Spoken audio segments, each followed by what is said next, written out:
First, let me take you to Tlaib. Rashida Tlaib. She is going to be giving a speech March 17th. That's this weekend. She's going to be speaking at the Council on American Islamic Relations. That is CAIR. She's going to be in Michigan. It's the 19th annual faith-led, justice-driven banquet. So she is the headliner that is going to be raising money. She's doing that in Michigan. Omar is doing it in Los Angeles. Now, I don't know what to expect, but here are some excerpts from the speech that she gave last month in Chicago in her 15th annual banquet. The speech you know is going to be good when it starts like this. Bismillah ar-Rahman ar-Rahim. Assalamu alaikum. You know, we always said the Muslims are coming. Well, guess what? I think we're here. We're not only everywhere in all kinds of different governments, but mashallah, wow, we're in the United States Congress. Yes, they are. CAIR. All right. Check out her description of CAIR.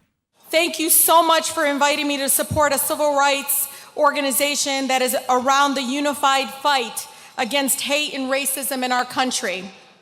That's amazing because CAIR is known for its virulent anti-Semitism.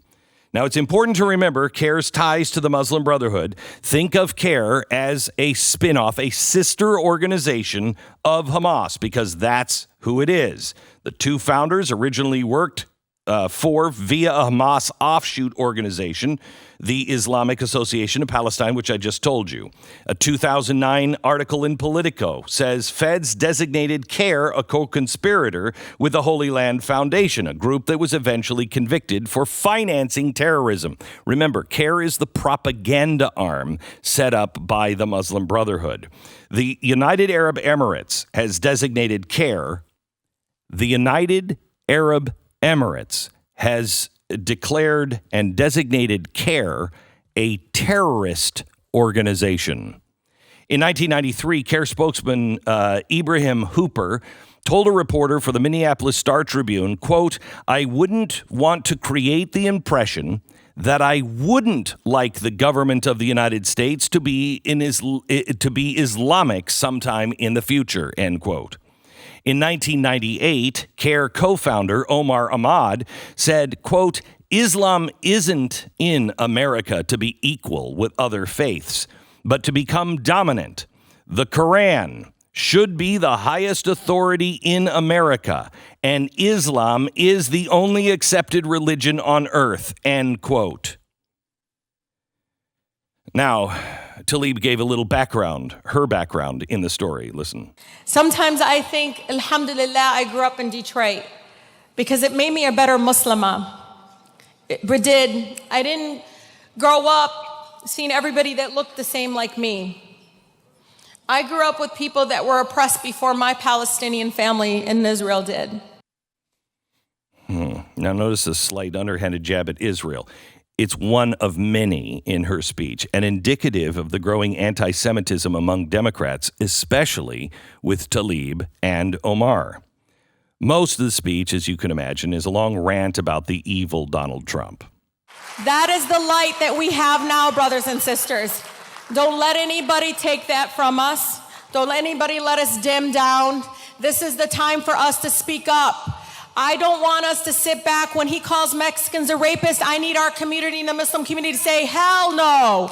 When they talk about black Americans, anybody that's being suppressed, we gotta say, hell no. Enough with our silence when it comes to us. A Muslim sister sat to me and said to me, how come we're so silent, Rashida? How come nobody's saying anything about us and being attacked as Muslims? And I said, what are we saying when he attacks other communities? Now, here's a little bit of history, which starts with a highly questionable anecdote about her mother. And this is the same woman that after Trump won, had the hijab on in a supermarket, and somebody yelled at her and said, take it off. He won, he said, take it off.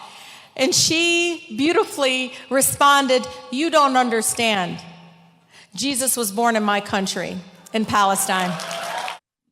Okay, I don't know if she knows this, but the birth of Jesus predates her religion and her, quote, country. The earliest founding of Palestine is 1988. So she might be confused. Jesus was born about 1988 years before Palestine. Then there's this heartwarming story about advice she received from Congressman John Dingell. When I was a state legislator, I came in to serve on a panel with him on immigration rights. And Congressman Dingell was sitting there, and he had his cane. If you knew him, he always had this cane, and he always held it right in front of him. And I was so tired. I had driven an hour and a half to the panel discussion at University of Michigan Ann Arbor campus. And I sit down, my hair is just all messed up. And I said, oh my God, I'm so tired of this. I don't know how you've been doing it for so long, Congressman. They all lie. And he looks at me, and he goes, I said, you know who I'm talking about? Like these lobbyists, these special interests, they're all lying to me about this issue I was working on, scrap metal theft in my district. And he looks at me, and this is a true story, Regia. It was great.